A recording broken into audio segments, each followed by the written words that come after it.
Hi friends, అందరికీ నమస్కారం. అంజలి కథలకి స్వాగతం. ఈరోజు జానపద నవల కథ పేరు కాళీ కటాక్షం. రచించిన వారు KH భాష. పోరు, అది భయంకరమైన పోరు. చూస్తూనే గుండెలు జలధరించేంత వికృతమైన పోరు. పిరికివాడు ఎవరైనా సరే ఆ పోరు చూస్తే ప్రాణాలు అనంత విశ్వంలోకి ఎగిరిపోయే విధంగా ఉంది ఆ భయంకరమైన పోరు. అమ్మా అని అరిచాడు తెలుపు రంగు దుస్తులు ధరించిన సైనికుడు. ఆ సైనికుడు ఎదురుగా ఎరుపు రంగు దుస్తులు ధరించిన సైనికుడి చేతిలోని కత్తి తెలుపు రంగు సైనికుడి ప్రాణాల్ని బలికొంది. ఎర్రగా ఉన్న రక్తం దూకింది బయటికి. ఆ సైనికుడి తెలుపు దుస్తులు సింధూర వర్ణంలోకి మారాయి. కత్తిపోటు పడిన చోట రక్తం రాకుండా చేతులు అదుముకుంటూ నేలకు ఒరిగాడు తెల్ల దుస్తుల సైనికుడు. అది చూసి గర్వంగా నవ్వుకున్నాడు ఎర్ర దుస్తుల సైనికుడు. కస్సుమంటూ వెనక నుంచి వీపు గుండా కడుపు యువతలకి దూసుకొని వచ్చింది కత్తి ఎర్ర దుస్తుల సైనికుడికి. అతడి ముఖం మీద ఉన్న నవ్వు క్షణంలో మాయమైంది. అతని పెదవులు దాటి బయటికి వచ్చింది ఆర్తనాదం. నిలబడటం చేతకాక దబ్బున క్రింద పడ్డాడు. క్రింద పడబోతూ తనను పొడిచిన వ్యక్తి వైపు చూశాడు ఎరుపు రంగు దుస్తులు ఉన్న సైనికుడు. తన వెనక నిలబడి ఉన్నాడు మరో తెల్ల దుస్తుల సైనికుడు. అది చూసి ప్రాణాలు వదిలాడు ఎర్ర దుస్తుల సైనికుడు. క్రింద పడి ఉన్న ఒక కత్తిని అందుకొని మరో ఎర్ర దుస్తుల సైనికుడి మీదకి వెళ్ళిపోయాడు తెల్ల దుస్తుల సైనికుడు. అక్కడ ఉన్నది 10-25 మంది సైనికులు కాదు, వేల మంది ఉన్నారు. ఆ సైనికులలో కొందరు ఎర్ర దుస్తులు ధరించి ఉన్నారు, మరికొందరు తెలుపు రంగు దుస్తులు ధరించి ఉన్నారు. ఎరుపు తెలుపు దుస్తులు ధరించిన సైనికుల మధ్య జరుగుతున్నది భయంకరమైన యుద్ధం. ఎర్ర దుస్తులు ధరించిన సైనికులందరూ కళింగ దేశానికి చెందినవారు. తెలుపు దుస్తులు ధరించిన సైనికులు మగధ రాజ్యానికి చెందినవారు. కళింగ రాజ్యాధినేత సూరసేనుడు, మగధ రాజ్యాధినేత గజేంద్రవర్మ. కళింగ రాజ్యానికి మగధ రాజ్యానికి మధ్య ఎప్పటినుంచో వైరం ఉంది. కానీ వారింతవరకు ఒకరి మీద ఒకరు కత్తి దూయలేదు. దానికి కారణము సూరసేనుడు శాంతపరుడు కావటం వలన. మగధ రాజ్య మహామంత్రి చతురుడి బుద్ధిబలం కూడా ఉండటం వలన ఒక వ్యక్తి చెప్పుడు మాటల వలన ఆ రెండు రాజ్యాల మధ్య యుద్ధం సంభవించింది. కెవ్వుమని అరిచాడు కళింగ సైనికుడు. అతని ఎడమకాలు తెగి దూరంగా పడింది.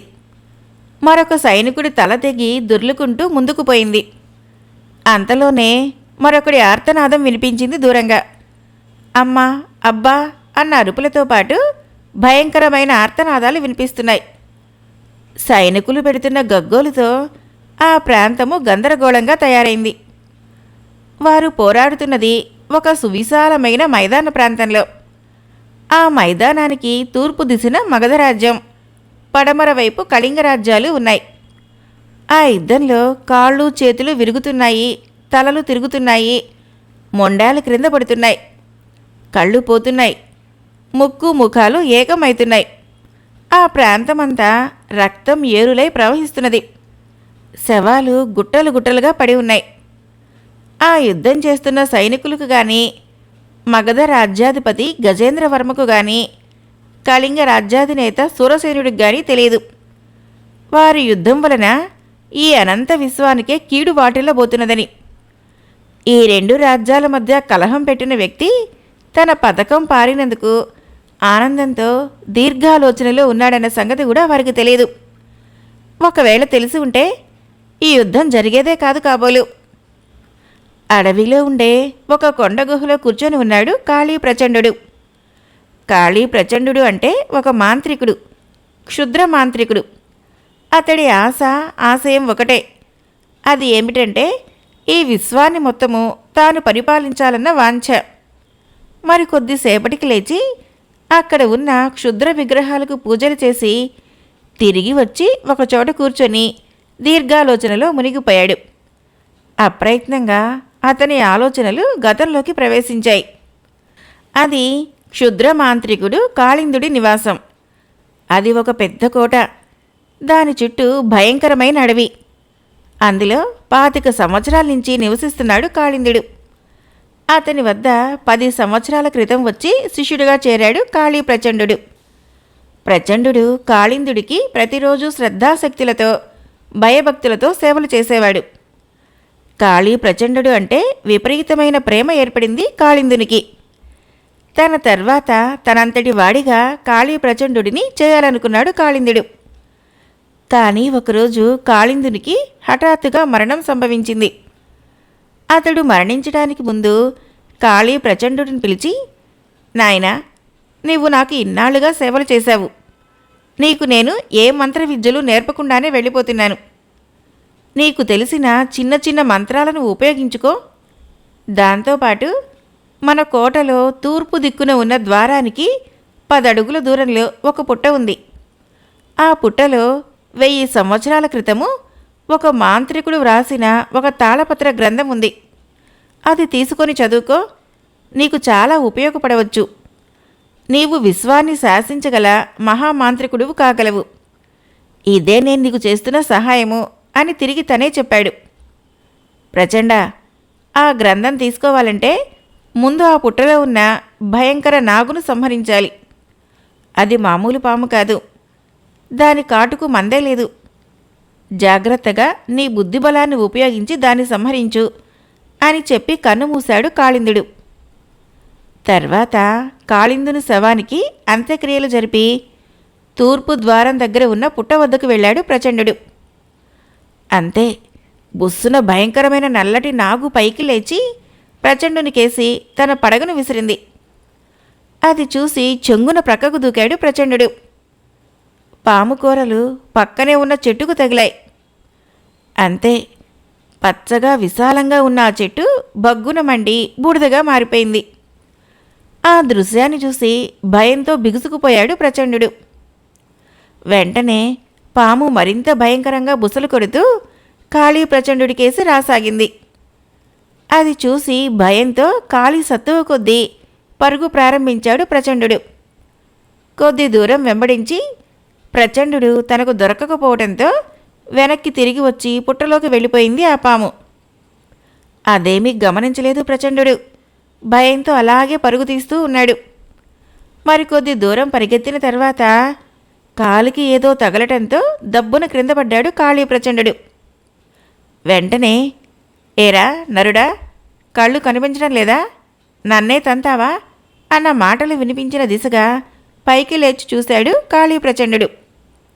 ఎదురుగా ఒక పెద్ద గద్ద ఉంది.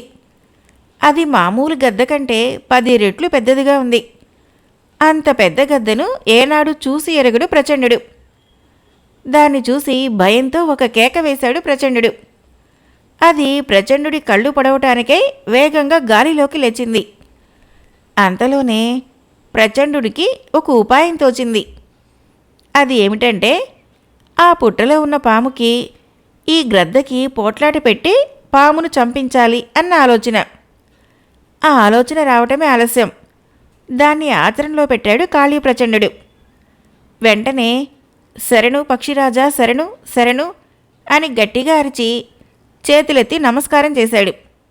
అది చూసి గాలిలోకి లేచిన గ్రద్ద శాంతపడి ప్రచండుడి ఎదురుగా క్రిందకు వాలి, శరణు వేడావు కాబట్టి బ్రతికిపోయావు. లేకపోతే నీ కళ్ళు పీకేసి నేల మీద పడేసేవాణ్ణి. అయినా అంత వేగంగా ఎందుకు పరుగు తీస్తూ వచ్చావు అని ప్రశ్నించింది గ్రద్ద.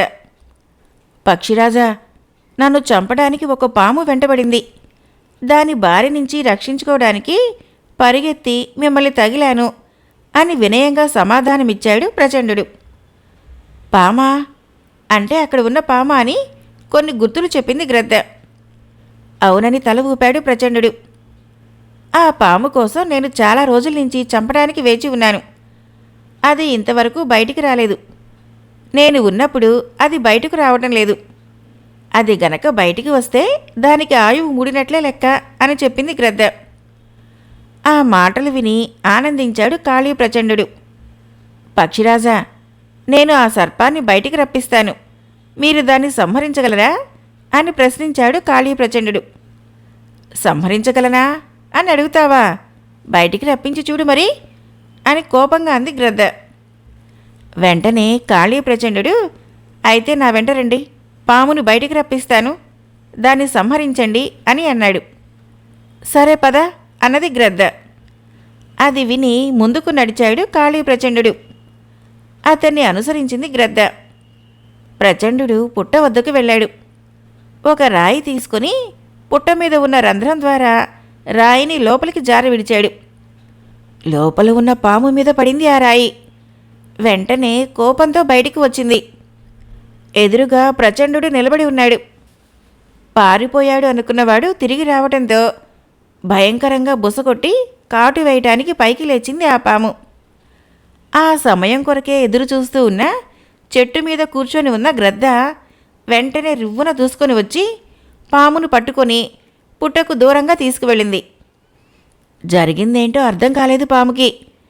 ఒక్క క్షణం పాటు అర్థమైన వెంటనే భయంకరంగా బుసగొరుతూ గ్రద్దతో పోరాడసాగింది. అదేమీ గమనించలేదు కాళీ ప్రచండు. గ్రద్ద పామును తీసుకుని వెళ్ళిన వెంటనే తన బొడ్లో ఉన్న చురకత్తిని తీసుకొని పుట్టను తవ్వసాగాడు ప్రచండు.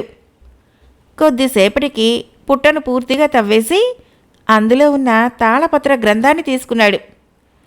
తర్వాత గ్రద్ద పామును తీసుకువెళ్ళిన దిశగా చూశాడు. కొద్ది దూరంలో పాము గ్రద్ద పోరాడి చచ్చిపడి ఉన్నాయి. అది చూసి హమ్మయ్య అనుకొని తాళపత్ర గ్రంథాన్ని చదవసాగాడు ప్రచండు. అది కళింగరాజు సూరసేనుడి అంతరంగిక గది. అందులో సూరసేనుడు కాళీ ప్రచండు కూర్చొని ఉన్నారు. ఆ గ్రంథం చదివిన తర్వాత తను చేయవలసిన కార్యం గుర్తుకు వచ్చి అడవి నుంచి బయలుదేరి బయటకు వచ్చి కళింగరాజు సూరసేనుడిని కలిసి, రాజా, మీతో రహస్యంగా ఎవరికీ తెలియకుండా ఒక విషయం చెప్పాలి అని అడిగాడు. అది విని సూరసేనుడు ప్రచండుణ్ణి వెంటబెట్టుకుని తన అంతరంగిక మందిరంలోకి వచ్చాడు. ఇంతకు మీరు వచ్చిన పని ఏమిటి? మీరు చెప్పవలసిన రహస్యం ఏమిటి మునివర్య అని ప్రశ్నించాడు సూరసేనుడు. కాళీ ప్రచండు మునిలాగా వేషం మార్చుకుని రావటంతో అతడు ముని అనుకొని భ్రమపడ్డాడు సూరసేనుడు. సూరసేనుడికి మునులన్నా సాధువులన్నా అమితమైన భక్తి. అందుకే కాళీ ప్రచండుడితో వినయంగా మాట్లాడసాగాడు. మహారాజా, మీరు మీ రాజ్య ప్రజలు కష్టాల పాలు కాబోతున్నారు అని గంభీరంగా అన్నాడు ప్రచండు. ఎలా స్వామి అన్నాడు వినయంగా సూరసేనుడు.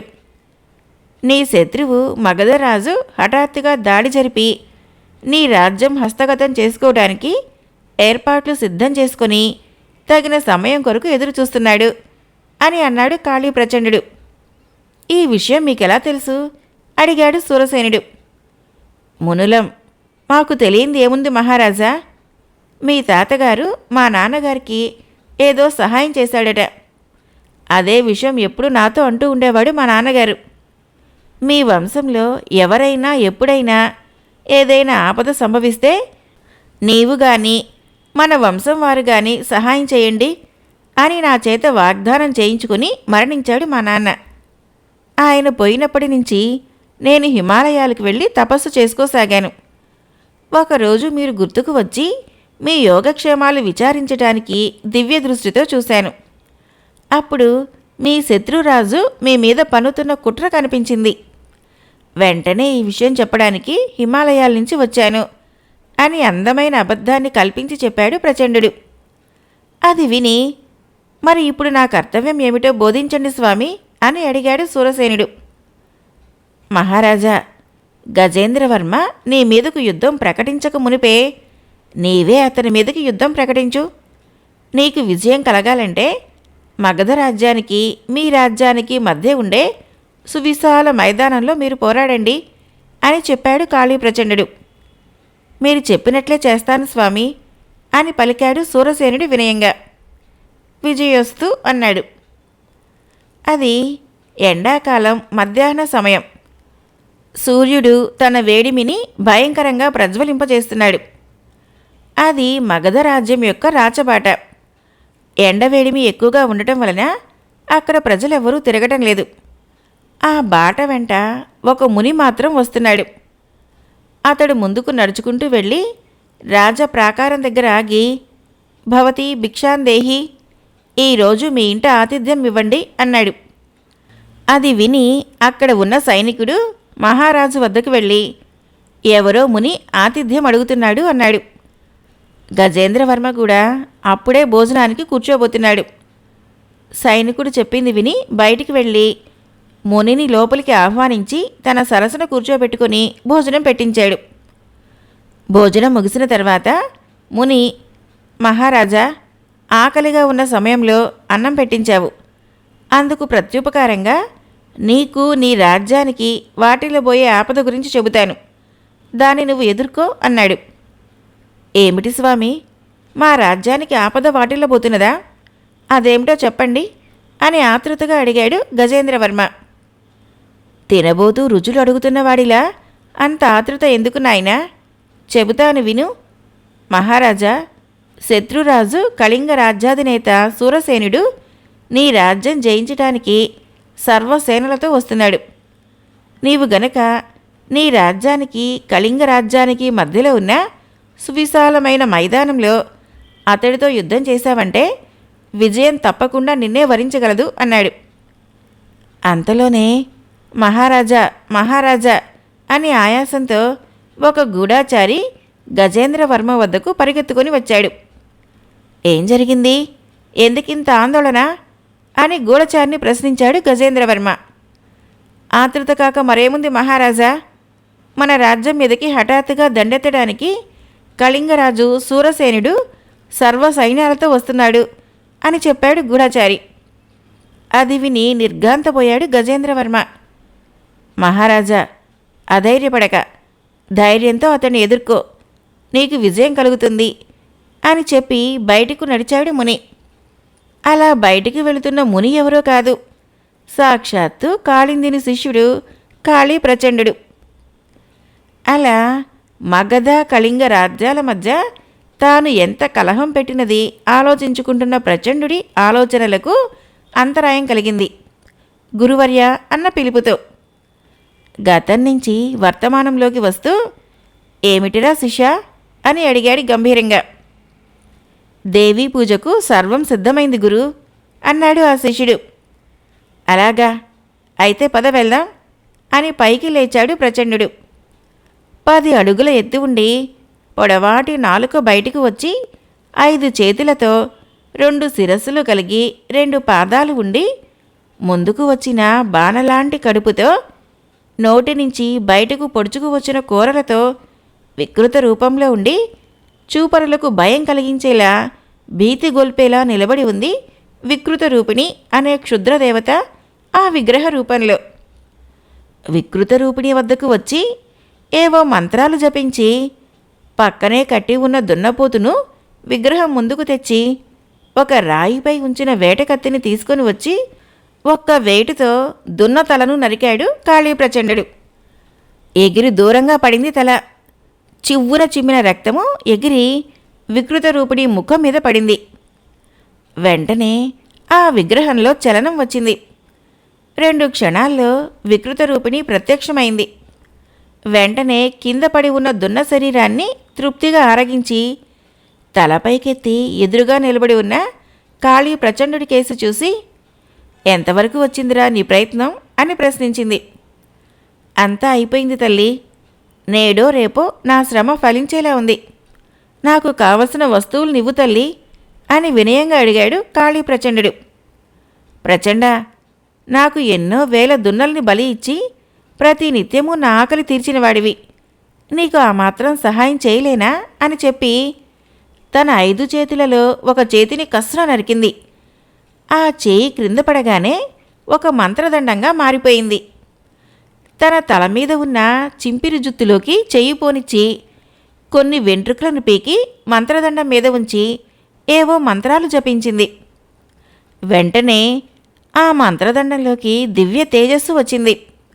దాన్ని కాళీ ప్రచండుడి చేతికి ఇచ్చి అదృశ్యమైంది వికృత రూపిణి. మంత్రదండానికి నమస్కరించి దాన్ని తీసుకున్నాడు కాళీ ప్రచండుడు. వెంటనే గుహ దద్దరిల్లిపోయేలాగా హా హా హా అంటూ వికృతంగా నవ్వాడు.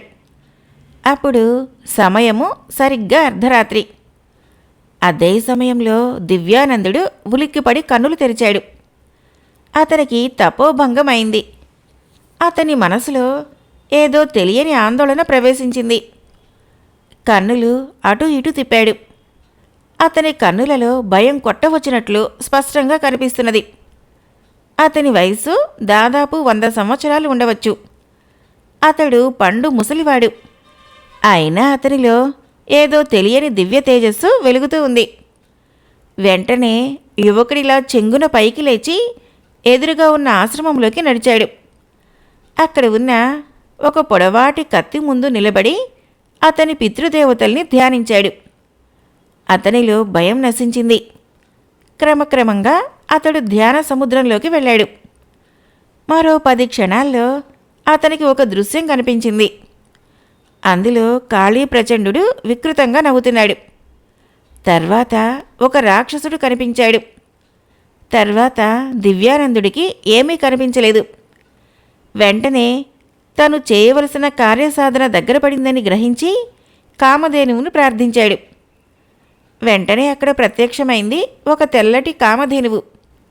దానికి నమస్కరించి, అమ్మా, నీ క్షీరామృతాన్ని ఈ మట్టిలో పోయుము అని వినయంగా ప్రార్థించాడు. ఆవు తన పాలధారను ఆ మట్టిలోకి పోసింది. మట్టిని, పాలను, కొంత బురద తయారు చేశాడు దివ్యానందుడు. తన కార్యం అయిపోవడంతో అక్కడి నుంచి అదృశ్యమైంది కామధేనువు. ఆ బురదతో ఒక మానవ రూపాన్ని తయారు చేయసాగాడు దివ్యానందుడు. తెల్లవారుతుండగా ఒక మానవ రూపంలో ఉన్న మట్టి బొమ్మను తయారు చేశాడు దివ్యానందుడు. ఉదయభానుడి లేత కిరణాలు భూమి మీదకి వచ్చాయి. వెంటనే యుద్ధభేరీ మ్రోగింది. భయంకరంగా అరుస్తూ ఉప్పెనలా ముందుకు పరిగెత్తుకుంటూ ఎదురెదురుగా వస్తున్నారు మగధ, కళింగ సైనికులు. వారి మధ్య యుద్ధం ప్రారంభమైంది సూర్యోదయం కావటంతో. సాయంత్రం సమయం. సూర్యుడు పడమర అస్తమించాడు. యుద్ధం నిలిచిపోయింది.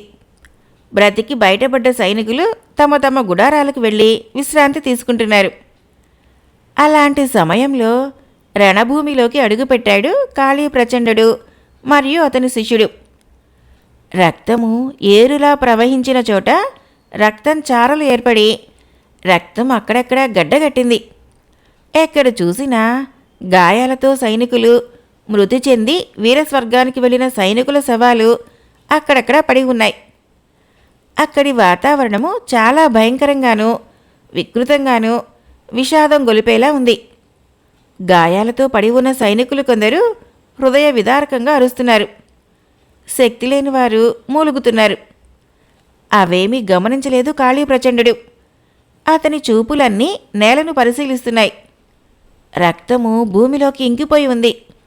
చాలా లోపలికి ఇంకిపోయి ఉంటుంది. నేడో రేపో తను అనుకున్న పని జరగబోతోంది అని మనసులో అనుకున్నాడు. వెంటనే అతని హృదయము ఆనందంతో పులకరించిపోయింది. తమ గురువు ఆ యుద్ధభూమికి ఎందుకు వచ్చాడో, నేలను అంతగా ఎందుకు పరిశీలించాడో, అంతలోనే ఎందుకు ఆనందపడుతున్నాడో అర్థం కావటం లేదు శిష్యుడికి. శిష్య, పద వెళదాం అన్నాడు ప్రచండు. అలాగే గురు అన్నాడు శిష్యుడు. కాళీ ప్రచండు ముందుకు నడిచాడు. అతన్ని అనుసరించాడు శిష్యుడు. తాము ఉంటున్న గుహలోకి వెళ్ళారు వారు. అప్పటికే ఆకాశం నిండా చిక్కటి చీకటి తెరలు అలుముకొని ఉన్నాయి. రాత్రి భోజనం తర్వాత తీరికగా పడుకున్నాడు కాళీ ప్రచండు. శిష్యుడు అతని పాదాలు వత్తసాగాడు. గురు, నాదొక సందేహం అన్నాడు శిష్యుడు. అడుగు శిష్య అన్నాడు ప్రచండు. మరి అంటూ సంకోచించాడు శిష్యుడు. సంకోచించకుండా అడుగు శిష్య అన్నాడు ప్రచండు.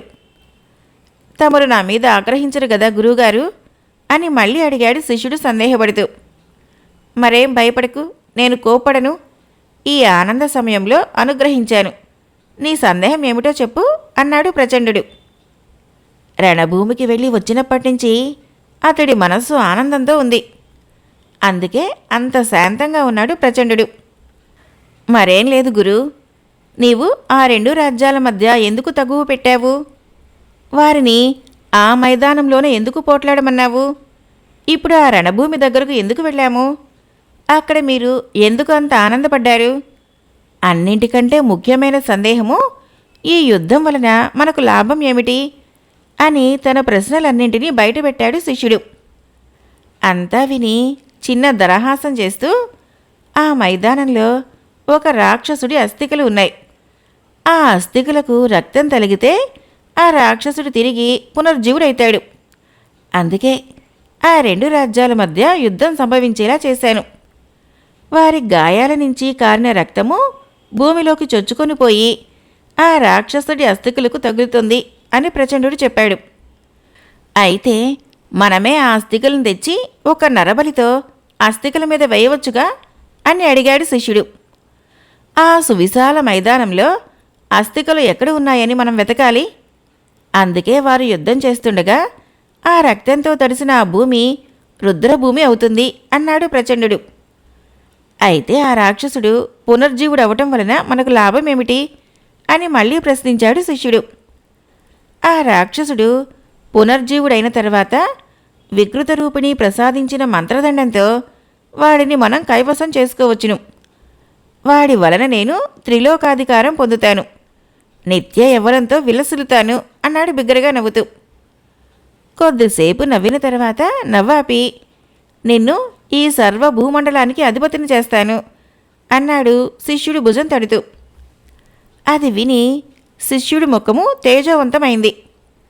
ఒక్క క్షణం తర్వాత మామూలుగానే ఉండిపోయాడు. తాను శిష్యుణ్ణి భూలోకాధిపతి చేస్తానన్నా కూడా అతడు సంతోషించకపోవడంతో, ఏమిరా శిష్య, ఇంకా నీకు అనుమానాలున్నాయా అని ప్రశ్నించాడు శిష్యుణ్ణి. గురు, నా చివరి సందేహం అన్నాడు శిష్యుడు. ఏమిటో అడుగు అన్నాడు ప్రచండుడు. రాక్షసుడు అక్కడ ఉన్నాడన్న విషయం మీకెలా తెలుసు గురు అని ప్రశ్నించాడు శిష్యుడు. అది విని ఆ రోజు తను పుట్టతవ్వి గ్రంథం బయటకు తీసిన తర్వాత అందులో చదివిన విషయాలన్నీ జ్ఞప్తికి చేసుకుని చెప్పసాగాడు ప్రచండుడు. పూర్వము 2000 సంవత్సరాల క్రితము 100 అడుగుల ఎత్తుగల క్రూరుడైన రాక్షసుడు ఉండేవాడు. వాడు త్రిలోకాలని జయించి దేవతలను ముప్పు తెప్పులు పెడుతుండేవాడు. ఒకరోజు తేజోనాథుడు అనే సర్వశక్తి సంపన్నుడైన ముని ఆ రాక్షసుణ్ణి తన శక్తి ద్వారా చంపి అక్కడ భూస్థాపితం చేశాడు. క్రమంగా అతడి శరీరము చెదలు తినివేసింది. రాక్షసుడి అస్థికలు మాత్రం మిగిలాయి. ఆ అస్థికలకు రక్తం తగిలితే వాడు తిరిగి పునర్జీవితుడైతాడు అంటూ తను చదివిన విషయాల్ని జ్ఞప్తికి తెచ్చుకొని చెప్పాడు ప్రచండుడు. గురువు చెప్పిందంతా విని తృప్తిగా తల పంకించాడు శిష్యుడు. మరికొద్దిసేపటికి నిద్రపోయారు గురు శిష్యులు. రాక్షసుడు బ్రతికినట్లు, తనకు సహాయం చేసినట్లు, తను త్రిలోకాధిపతి అయినట్లు కలలు కనసాగాడు ప్రచండుడు. మట్టితో తయారు చేసిన మానవ రూపాన్ని చూసి తృప్తిగా నిట్టూర్చాడు దివ్యానందుడు. వెంటనే ఆశ్రమంలోకి వెళ్ళి అక్కడ ఉన్న ఒక గ్రంథాన్ని తీసి దానిలోని పత్రాల్లో వ్రాసిన వాటిని చదువుకోసాగాడు. చదవటం పూర్తయిన వెంటనే ఒక వెలిగించిన ప్రమిదను తీసుకుని వచ్చి తాను మానవ రూపానికి ఎదురుగా కూర్చొని రూపానికి తనకు మధ్య ప్రమిదను ఉంచాడు. తర్వాత నిష్ఠగా ఏవో మంత్రాలు చదువుతూ కళ్ళు మూసుకున్నాడు. క్రమంగా అతడి హృదయం నుంచి ఒక జ్యోతి వెలుగుతూ వచ్చి ప్రమిదను అంటించింది. రాత్రి అయింది సమయం. దివ్యానందుడు తపోనిష్ఠ నుంచి లేవలేదు. తెల్లవారింది. అతనిలో మార్పు లేదు. నిస్తేజంగా మూసుకున్న కళ్ళు ఏవో మంత్రాలు ఉచ్చరిస్తున్న పెదవులతో నిష్ఠాగతుడై ఉన్నాడు. అదే సమయంలో బిగ్గరగా మ్రోగాయి రణభేరీలు. మూకుమ్ముడుగా కలుసుకున్నాయి ఇరుపక్షాల సైన్యాలు. యుద్ధం ప్రారంభమైంది. ఒకరినొకరు నరుక్కుంటూ పొడుచుకుంటూ ఉన్నారు ఇరుపక్షాల సైనికులు. మధ్యాహ్న సమయం. సూర్యుని వేడికి భూమి మీద ఉన్న ప్రాణకోటి అంతా తట్టుకోలేకపోతోంది. అయినా యుద్ధం ఆపటం లేదు. రక్తము వరదలై పారుతూ భూమిలోకి చొచ్చుకొని పోతున్నది. ఆకాశంలో ఏదో మెరుపు మెరిసింది. ధడేల్మన్న పిడుగుచప్పుడు. ఆ మిట్ట మధ్యాహ్నం పిడుగుచప్పుడు ఏమిటా అని ముల్లోకాలు ఒకంత ఆశ్చర్యపడ్డాయి. తన గుహలో కూర్చొని ఆనందంతో బిగ్గరగా, గట్టిగా, వికృతంగా, గంభీరంగా నవ్వుతున్నాడు కాళీ ప్రచండుడు. మిట్ట మధ్యాహ్నం వేళలో ఎండవేడిమికి తన శరీరం కమిలిపోతున్నా కూడా తెలియనంత ధ్యాన నిష్ఠలో ఉన్నాడు దివ్యానందుడు. అతనికి ఎదురుగా ఉన్న జ్యోతి అప్పటికి మానవ రూప హృదయానికి చేరువుగా ఉంది. విపరీతమైన ఈదురుగాలి ప్రారంభమైంది. ఎక్కడో మెరుపు మెరిసింది. ధడేల్మన్న పిడుగు చప్పుడు ఆకాశంలో. అయినా దివ్యానందుడిలో చలనం లేదు. మరికొద్దిసేపటికి ప్రళయం ముంచుకు రాబోతున్నదన్న సంగతి ఎవరికీ తెలియదు, ఒక్క దివ్యానందుడికి తప్ప. యుద్ధం కొనసాగుతున్నది. రక్తం భూమిలోకి ఇంకిపోతున్నది. మరికొద్ది క్షణాల్లో ప్రళయం ముంచుకు రాబోతున్నదన్న సంగతి ఆ సైనికులకు తెలియదు. భూమి లోపల తెల్లటి అస్థికల మీద పడింది ఎర్రటి రక్తం. అంతలో భూమి కంపించినట్లయింది. ఆ అస్థికలకు కండలు ఏర్పడి రూపం రాసాగింది. క్రమంగా అది ఒక రాక్షసుడి రూపంగా తయారైంది. దానిలో చలనం మొదలైంది. సరిగ్గా అదే సమయానికి దివ్యానందుడి ఎదురుగా ఉన్న మానవ రూపానికి చేరువుగా ఉన్న జ్యోతి మానవ రూపంలోకి ప్రవేశించింది. వెంటనే ఆ రూపం ఒక మనిషిగా తయారైంది. ఆ మానవుడిలో క్రమంగా చలనం ప్రారంభమైంది. హఠాత్తుగా పైకి లేచాడు. ఠక్కున కళ్ళు తెరిచాడు. ఎదురుగా దివ్యానందుడు ఎప్పుడు కళ్ళు తెరిచాడో గాని గంభీరంగా నిలబడి ఉన్నాడు. అదే సమయంలో అక్కడ రాక్షసుడిలో చలనం ప్రారంభమై హఠాత్తుగా పైకి లేచాడు. భూమి 2 పొరలుగా చీలిపోయింది. అతడు లేవటంతో యుద్ధం చేస్తున్న సైనికులకు ఒక్క క్షణం ఏమీ అర్థం కాలేదు. అర్థమైన వెంటనే భయకంపితులై కకావికలుగా పరుగులు తీశారు తమ ప్రాణాలు రక్షించుకోవటానికి. రాక్షసుడు ఒక పెడబొబ్బ పెట్టాడు. ఆ అరుపుకు ముల్లోకాలు అదిరిపడ్డాయి. పిశాచ గణాలన్నీ ఆకాశంలో ప్రత్యక్షమై జై జై రక్తాక్ష అని ఒక్కసారిగా అరిచాయి వికృతంగా. వెంటనే మరలా మాయమయ్యాయి. పారిపోతున్న సైనికులను అందిన వారిని అందినట్లే పట్టుకొని భక్షించసాగాడు రక్తాక్షుడు. అదే సమయంలో రుద్రభూమిలోకి అడుగుపెట్టాడు కాళీ ప్రచండుడు. రక్తాక్షుణ్ణి చూసి ఒక్క క్షణం అదిరిపడ్డాడు. తర్వాత ధైర్యం తెచ్చుకొని రక్తాక్షుడి ముందుకు నడిచాడు. తన ముందుకు వచ్చిన ప్రచండుణ్ణి భక్షించడానికి పట్టుకున్నాడు రాక్షసుడు. నోటి దగ్గరకు చేతిని తీసుకువెళ్ళాడు. అదే సమయంలో చెంగున పైకి ఎగిరి రక్తాక్షుడి శిరస్సు మీద వికృత రూపిణి ప్రసాదించిన మంత్రదండం మానించాడు. అంతే. అంతవరకు భయంకరంగా స్వైర విహారం చేసిన రక్తాక్షుడు కుక్కన పేరులాగా అయిపోయాడు. ఏలిక అంటూ కాళీ ప్రచండుడికి చేతులు జోడించి వినయంగా వందనం చేశాడు రక్తాక్షుడు. రక్తాక్ష, మంచి ఆకలి మీద ఉన్నట్లున్నావు. పారిపోతున్న ఆ సైనికులను భక్షించు, తర్వాత తీరిగ్గా మాట్లాడుకుందాం అన్నాడు ప్రచండుడు. ఆజ్ఞ అంటూ పారిపోతున్న సైనికులను పట్టుకొని భక్షించసాగాడు రక్తాక్షుడు. అర గడియకే ఆహారమై అంతమైపోయారు ఆ సైనికులు రక్తాక్షుడికి. తర్వాత తృప్తిగా త్రేయించి కాళీ ప్రచండుని వైపు తిరిగాడు వినయంగా. నేను ఎవరు? నేనెందుకు ఇక్కడ ఉన్నాను? నా ఎదురుగా ఉన్న ఈ ముని ఎవరు అని మనసులోనే ప్రశ్నించుకున్నాడు ఆ మానవుడు. అతని భావనలు కనిపెట్టిన వాడిలాగా దివ్యానందుడు, ఓ మానవా, నిన్ను నాలోని సగ ప్రాణాన్ని పోసి సృష్టించాను. నువ్వు క్షీరముతో జన్మింపబడ్డావు. కావున నీ నామధేయము క్షీరామృతుడు. నిన్ను ఒక లోక కళ్యాణం కొరకు వినియోగించదలిచాను అన్నాడు దివ్యానందుడు. లోక కళ్యాణమా? మీరు చెబుతున్నదేమిటో నాకు అర్థం కావటం లేదు అన్నాడు క్షీరామృతుడు.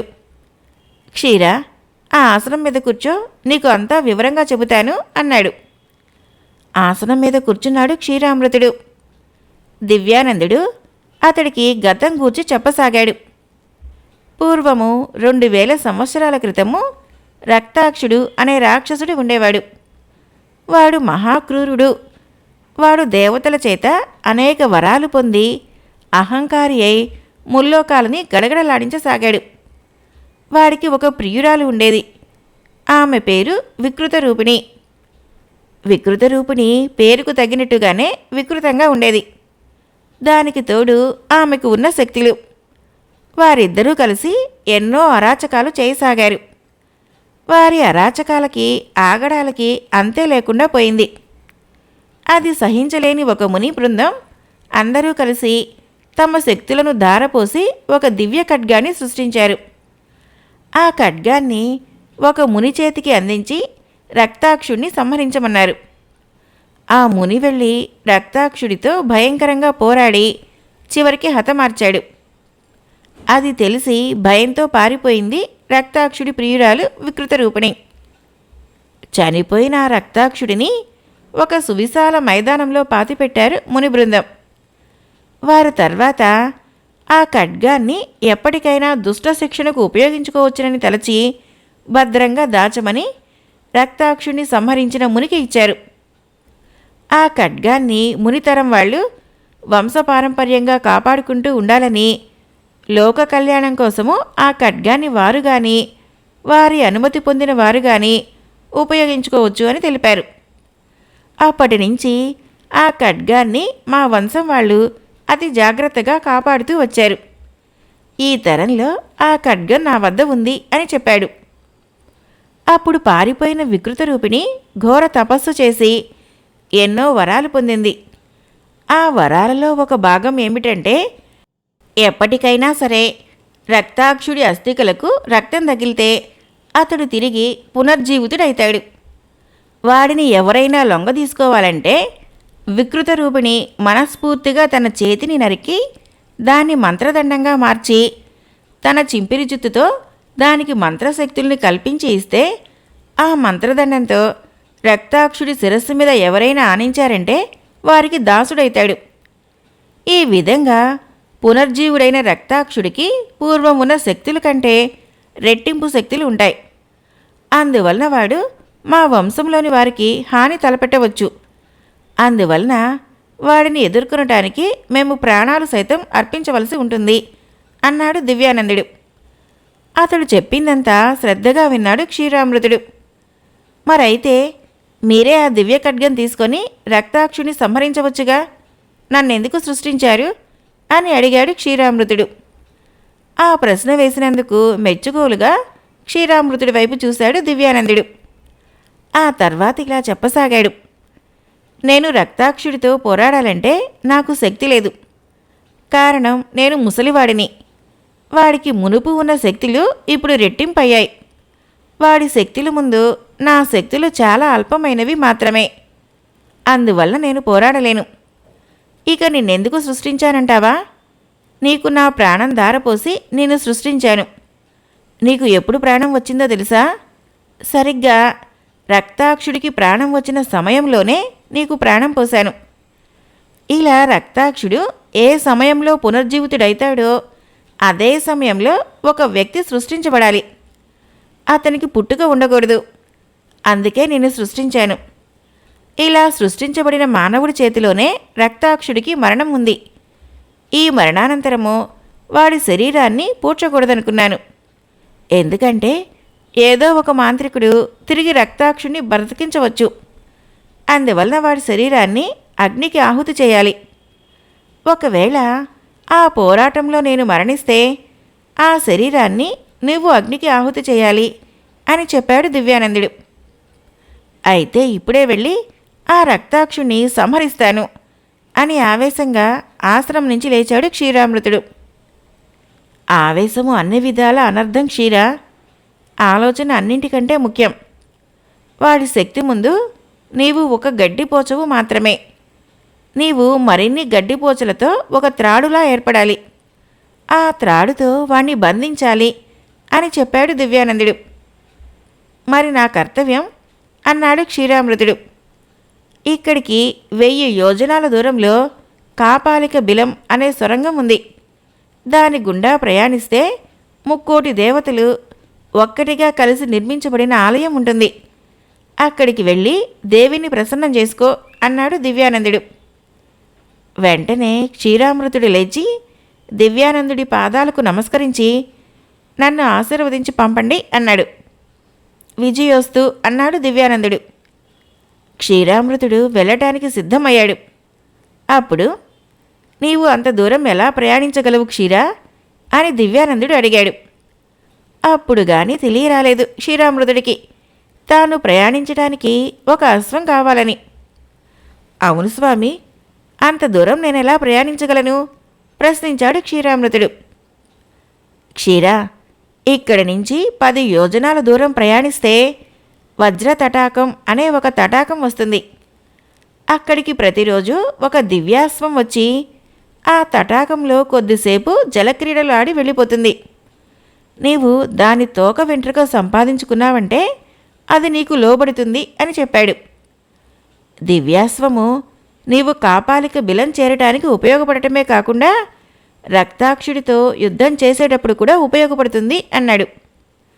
అలాగే స్వామి అంటూ బయటికి నడిచాడు క్షీరామృతుడు. అతడు కనుమరుగయ్యేంత దాకా అలాగే చూస్తూ ఉండిపోయాడు దివ్యానందుడు.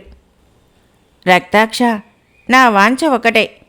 అది ఏమిటంటే ఈ ముల్లోకాలని నా ఆధీనంలో ఉంచుకోవాలి. అందుకు నీవు నాకు సహాయం చేయాలి. ముందుగా దేవలోకంలో ప్రవేశించి దేవతలందర్నీ భయభ్రాంతుల్ని చేసి వారిని అక్కడి నుంచి పారిపోయేలా చేయాలి అన్నాడు కాళీ ప్రచండుడు. ప్రచండుడు చెప్పిందంతా విని అంతా మీ ఆజ్ఞ ఏలిక అన్నాడు రక్తాక్షుడు. దేవతలందరూ తమకు తోచిన విధంగా పరుగులు తీస్తున్నారు. ప్రాణాలు దక్కితే చాలు అన్నట్లుంది వారి వాలకం. దేవతలకు రాజైన ఇంద్రుడు ఎప్పుడో ఆ స్వర్గాన్ని విడిచి ఎవరికీ తెలియని ప్రదేశంలోకి వెళ్ళిపోయాడు. దేవలోకమంతా బీభత్సం సృష్టిస్తూ దేవతలందర్నీ భయకంపితులను చేస్తూ వారు పారిపోయే విధంగా చేశాడు రక్తాక్షుడు. దేవలోకమంతా నిర్మానుష్యంగా ఉంది. అప్పుడే దేవలోకంలోకి ప్రవేశించిన కాళీ ప్రచండుడు ఆనందంతో వెళ్ళి ఇంద్రాసనాన్ని అధిష్ఠించాడు. అంతా ఈ జగత్తు అంతా ఒక క్షణం స్తంభించిపోయింది. ప్రచండుడి మనస్సు పరవశించిపోయింది. తనకు ఇంద్రాసనాన్ని అప్పజెప్పిన రక్తాక్షుడికి ఒక కానుక ఇవ్వాలనుకున్నాడు. వెంటనే తల్లి వికృత రూపిణి అని గట్టిగా అరిచాడు. వెంటనే అతని ముందు ప్రత్యక్షమయ్యింది వికృత రూపిణి. రక్తాక్ష, ఇదిగో నీ ప్రియురాలు, వెళ్ళి ఆనందంగా ఉండు అన్నాడు ప్రచండుడు. ఆమెను చూసిన వెంటనే రక్తాక్షుడి కళ్ళు ఆనందంతో మెరిశాయి. ఇద్దరూ కలిసి పక్కకు వెళ్ళారు. సాయం సమయం అయింది. వజ్ర తటాకం చేరుకున్నాడు క్షీరామృతుడు. అతనికి దాహం వేసింది. నెమ్మదిగా తటాకం చేరుకొని 2 దోసిళ్లతో నీటిని తీసుకున్నాడు. వెంటనే అతని దోసిల్లోకి వచ్చింది ఒక చేపపిల్ల. దాన్ని అలాగే పట్టుకున్నాడు క్షీరామృతుడు. నన్ను వదిలిపెట్టు, వదిలిపెట్టు అని దీనంగా వేడుకుంది ఆ చేపపిల్ల. జాలిపడి దాన్ని తటాకంలోకి వదిలేశాడు అతను. నీటిలో నుంచి క్షీరామృతుడు అక్కడికి ఎందుకు వచ్చింది తెలుసుకుంది చేపపిల్ల. అయితే నువ్వు ఆ దివ్యాశ్వానికి కనిపించకుండా ఎక్కడో చోట దాక్కో. ఆ అశ్వము అర్ధరాత్రి సమయంలో వస్తుంది. నేను దాని తోక వెంట్రుకను తెచ్చిస్తాను అంది చేపపిల్ల. అర్ధరాత్రి అయింది. అవి పున్నమి రోజులు కాబట్టి ఆకాశం నిండా తెల్లటి వెండిగుడ్డ కప్పినట్లుగా ఉంది చంద్రుడి వెన్నెల. చల్లటి గాలి వీస్తూ ఉండటంతో ఆహ్లాదంగా ఉంది ఆ ప్రదేశం. అప్పుడే ఆకాశం నుంచి క్రిందకి దిగింది ఒక అశ్వం. పాల నురగవలే తెల్లగా నెగనెగలాడుతూ ఉంది ఆ అశ్వం. పరుగు పరుగున వెళ్ళి తటాకంలోకి దిగింది. దానిమీద చంద్రుని వెన్నెలపడి మరింత తెల్లగా కనిపిస్తుంది ఆ దివ్యాశ్వం. ఒక చెట్టు మీద కూర్చొని ఆ అశ్వాన్ని గమనిస్తున్నాడు క్షీరామృతుడు. కాసేపు అటూ ఇటూ పొర్లింది. అప్పుడే చేపపిల్ల వెళ్ళి దానికి తెలియకుండా ఒక వెంట్రుకను కొరికింది. తెల్లవారుతూ ఉండగా అశ్వం వెళ్ళిపోయింది. చెట్టు దిగి వచ్చాడు క్షీరామృతుడు. అతనికి అశ్వం వెంట్రుకను ఇచ్చింది చేప. దానికి కృతజ్ఞతలు తెలిపాడు అతను. వెంటనే దివ్యాశ్వాన్ని తలుచుకున్నాడు. అతడి ముందు ప్రత్యక్షమైంది దివ్యాశ్వం. దాన్ని అధిరోహించి తూర్పు దిశగా ప్రయాణం ప్రారంభించాడు క్షీరామృతుడు. కాపాలిక బిలం అది. దాని ముఖద్వారం ముందు ఉన్నాయి 10 అడుగుల ఎత్తుగల 2 రాక్షస వానరాలు. అవి క్షీరామృతుడిని చూడగానే భయంకరంగా అరుస్తూ మీదకి వచ్చాయి. చెంగున పక్కకు దూకి గాల్లోకి ఎగిరి ఒక దాని నడుం మీద తన్నాడు క్షీరామృతుడు. తూలి క్రింద పడింది అది. వెంటనే తన బొడ్లో ఉన్న చురకత్తిని తీసుకొని దాని తలపై ఒక్క పోటు పొడిచాడు. అంతే, అది వికృతంగా అరిచి కాసేపు గిలగిలా తన్నుకొని ప్రాణాలు వదిలింది. రెండవ వానరము కోపంగా అరుస్తూ అతని మీదకు వచ్చింది. దాని కడుపు మీద ఒక్క పిడికిలి పోటు పొడిచాడు. బాధగా అరిచి క్రిందకి వంగింది అది. వెంటనే బిగ్గరగా అరిచి దాని తల మీద రెండు చేతులు కలిపి పిడికిలి బిగించి గుద్దాడు. ఫట్మంటూ రెండు ముక్కలైంది దాని తల. మరో క్షణం తర్వాత దాని ప్రాణాలు అనంత విశ్వంలో కలిసిపోయాయి. భారంగా నిట్టూర్చి బిలంలోకి అడుగుపెట్టాడు క్షీరామృతుడు. దాదాపు గడియ నడిచిన తర్వాత బిలం యొక్క మార్గం అంతమైంది. ఎదురుగా దేవి ఆలయం. పక్కనే ఉన్న కొలనులోకి వెళ్ళి శుచిగా స్నానం చేసి వచ్చి దేవి ఎదురుగా కూర్చొని దేవుణ్ణి ప్రార్థించసాగాడు. కాళీ ప్రచండు దేవతలను ముప్పు తిప్పలు పెట్టసాగాడు. వాడు పెడుతున్న చిత్రహింసలు అసాధ్యమైపోయాయి. అందుకే దేవతలు ఒక్కొక్కరే తాము నిర్మించిన కాళీ ఆలయానికి కాపాలిక బిలంగుండా రాసాగారు. అక్కడ ఎవరో మానవుడు ఉండటం చూసి ఆశ్చర్యపోయారు అక్కడికి వచ్చిన దేవతలు. కానీ అతడు దేవుని ప్రసన్నం చేసుకోవటానికి ప్రార్థిస్తున్నాడు కాబట్టి అతడికి తోడుగా తాము కూడా దేవుని ప్రార్థిస్తే త్వరగా ప్రసన్నం కాగలదని భావించి తాము కూడా దేవుని ప్రార్థించసాగారు. చివరికి ప్రత్యక్షమైంది దేవి.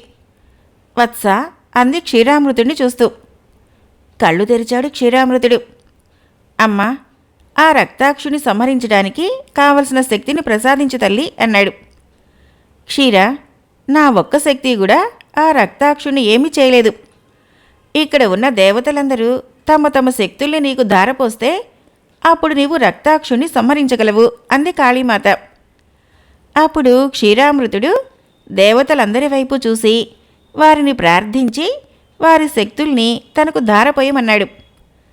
రక్తాక్షుడి చేత అవమానింపబడి ఆపదలో ఉన్న దేవతలు రక్తాక్షుని సంహరించటానికి తమ శక్తుల్ని ధారపోయటానికి ఆనందంగా ఒప్పుకున్నారు. ముందుగా దేవి తన శక్తిని ధారపోసింది.